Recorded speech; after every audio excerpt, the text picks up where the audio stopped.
تم پر تمہاری مائیں اور بیٹیاں اور بہنیں اور پھوپھیاں اور خالائیں اور بھتیجیاں اور بھانجیاں اور وہ مائیں جنہوں نے تم کو دودھ پلایا ہو اور رضائی بہنیں اور ساسیں حرام کر دی گئی ہیں،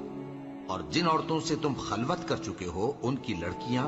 جنہیں تم پرورش کرتے ہو وہ بھی تم پر حرام ہے۔ ہاں، اگر ان کے ساتھ تم نے خلوت نہ کی ہو تو ان کی لڑکیوں کے ساتھ نکاح کر لینے میں تم پر کچھ گناہ نہیں، اور تمہارے صلبی بیٹوں کی عورتیں بھی اور دو بہنوں کا اکٹھا کرنا بھی حرام ہے، مگر جو ہو چکا سو ہو چکا، بے شک اللہ بخشنے والا ہے،